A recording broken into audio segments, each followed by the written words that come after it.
Welcome to Novies world.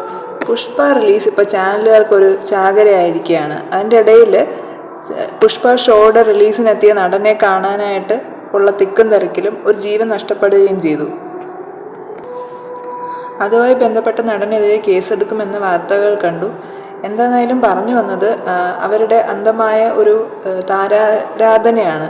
അവരുടെ എന്ന് ഉദ്ദേശിച്ചാൽ അങ്ങോട്ടുള്ള ഈ തമിഴ്, തെലുങ്ക് ഭാഷകളിലെല്ലാം കണ്ടിട്ടുണ്ട് മുമ്പ്. ഇത് കണക്ക് അവരുടെ പ്രിയപ്പെട്ട നടന്മാർ അന്തരിക്കുമ്പോഴത്തേക്കായാലും അത് സഹിക്കാനാവാതെ ഒരുപാട് പേര് ആത്മഹത്യ ചെയ്യുക, അങ്ങനത്തെ ഒക്കെ പ്രവണതകളുള്ള ഒരു സ്ഥലമാണ്. അതുപോലെ ഇത് കണക്ക് ഷോസിന് നടനെ കാണാൻ ഇപ്പോഴത്തെ വാർത്തയിലും കണ്ടു, ആരോ അല്ലു അർജുൻ വരുന്നു എന്നൊന്ന് ഷൗട്ട് ചെയ്തതാണ്. അതാണ് ഇത്രയും ഒരു ആക്രമണങ്ങളിലേക്ക് പോയത്. അങ്ങനത്തെ ഒരു വല്ലാത്തൊരു ആരാധനയാണ് അവരുടെ ഒരു ആളുകൾക്ക്. അപ്പോൾ എന്തായാലും അല്ലു അർജുൻ അവിടെ ആ ഷോയ്ക്ക് എത്തിയത് മറ്റൊരു ചടങ്ങ് കഴിഞ്ഞിട്ടാണെന്നാണ് എൻ്റെ ഒരു അനുമാനം. സമയം വെച്ചിട്ട് നാഗചൈതന്യയുടെ വിവാഹത്തിന് ശേഷമായിരിക്കാം. ആ ചടങ്ങിനും അല്ലു അർജുൻ ഉണ്ടായിരുന്നു എന്ന് കണ്ടു. അപ്പോൾ അത് കഴിഞ്ഞിട്ടായിരിക്കാം അല്ലു അർജുൻ ആ ഷോയ്ക്ക് എത്തിയത്. അപ്പോൾ തെലുങ്കിലെ തന്നെ മറ്റൊരു പ്രധാനമായിട്ടുള്ള ഒരു വാർത്തയായിരുന്നു, വിവാഹമായിരുന്നു നാഗശോഭിതം.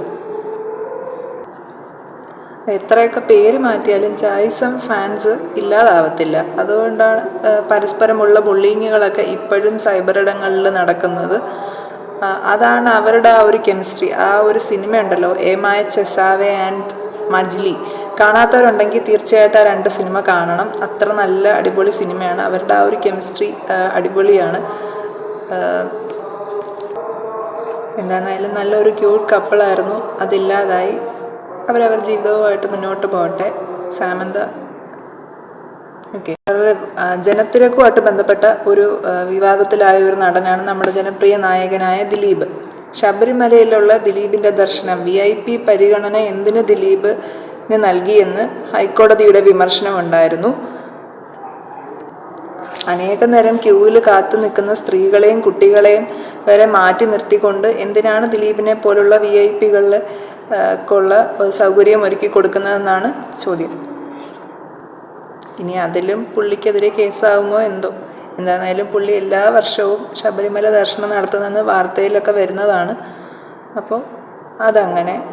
അപ്പോൾ വീണ്ടും ഇൻട്രസ്റ്റിംഗ് ആയ മറ്റു ചില വീഡിയോസുമായി കാണാം. അതുവരേക്കും ബൈ. Thank you.